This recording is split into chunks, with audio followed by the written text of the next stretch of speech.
આદિજાતિ વિભાગ દ્વારા સંચાલિત પુનિયાવાંડ એકલવ્ય મોડેલ રેસિડેન્સી સ્કૂલના મોટી સંખ્યામાં વિદ્યાર્થીઓની તબિયત ખરાબ થઈ હતી.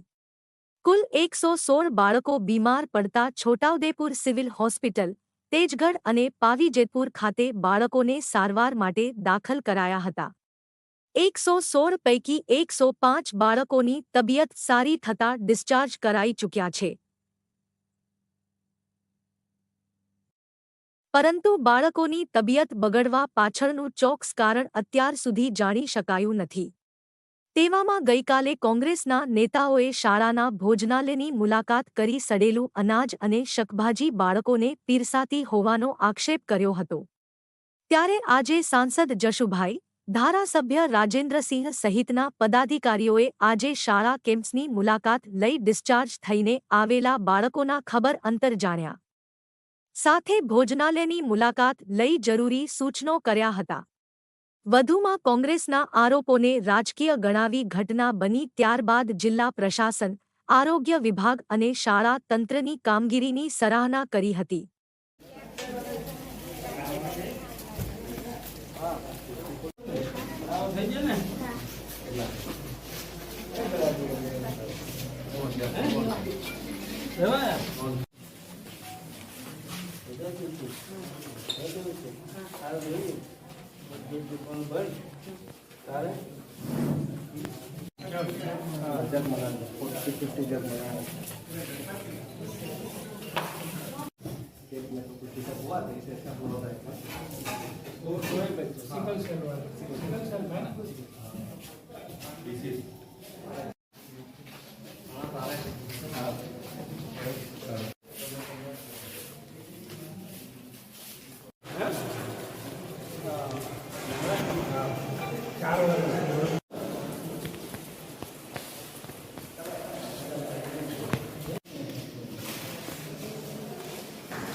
લખી છે ને તું તો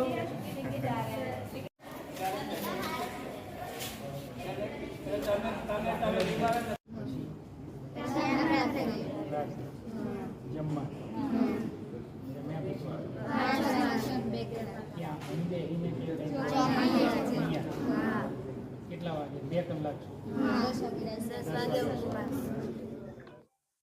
એ વિશે તો એટલું જ કહી શકાય કે એ લોકો લોકપ્રતિનિધિ છે. લોકપ્રતિનિધિના કારણે હોવાના કારણે એમને પણ મુલાકાત લેવી જોઈએ, બરાબર છે. એના આગલા દિવસે અહીંના ધારાસભ્ય તરીકે મેં મુલાકાત લીધી હતી. અમારા જિલ્લા પંચાયતની આરોગ્ય સમિતિના ચેરમેનશ્રીની આખી ટીમ મારી સાથે હતી. રસોડું અમે જોયું, અમે એમનો હોસ્ટેલ વિભાગ પણ જોયો હતો. એટલે એવું કંઈ અમારા ધ્યાનમાં આવ્યું નહીં. પણ આ જે તમે વાત કરો છો એને મને તપાસ કરતાં એવું જાણવા મળ્યું કે આ જે લીલું શાકભાજી એ લોકો આવ્યા ને તે જ વખતે લગભગ લાવવામાં આવ્યું હતું. અને એમાંથી આટલું બધું શાકભાજી લાવતા હોય તો એકાદ બે પીસ કે એકાદ બે નંગ એની અંદર એવા તેવા નીકળી શકે. પણ મૂળ વાત એ છે કે આટલા સામૂહિક વિદ્યાર્થીઓ જ્યારે બીમાર પડ્યા ત્યારે વહીવટી તંત્રએ કેટલી ઝડપથી અહીંયા 108 બોલાવી લઈને અહીંયા અમારા પ્રાયોજના વહીવટદારશ્રી પહોંચ્યા, કલેક્ટર સાહેબે એની પાછળ સંજ્ઞાન લઈ અને તાત્કાલિક સુવિધા અમને મેડિકલ સારવાર મળી રહે એની કાળજી રાખી. રાજ્ય સરકારના અમારા મંત્રીશ્રી પણ સતત અધિકારીશ્રીઓના સંપર્કમાં રહ્યા, અમારા સંપર્કમાં રહ્યા. અમને પણ એમના દ્વારા જણાવવામાં આવ્યું કે આપ પણ મુલાકાત લો. એટલે એમને જે જોયું હોય તે, પણ અમારા દ્રષ્ટિએ આ કેમ્પસની અંદર અહીંના શિક્ષક મિત્રોથી લઈને અહીંયા જે કોઈ નાના મોટા કર્મચારીઓ પીનથી લઈને પ્રિન્સિપાલ સુધીના એ બધાએ આ વિદ્યાર્થીઓની ખૂબ સારી કાળજી લીધી છે. એમાં કંઈ વાંધો નહીં. એમને જે મુદ્દો ઊભો કર્યો છે એ મુદ્દા બાબતે અમે ચર્ચા વિચારણા કરીને એ કઈ રીતે પોઝિટિવલી સોલ્વ થઈ શકે તેવા પ્રયત્નો કરીશું.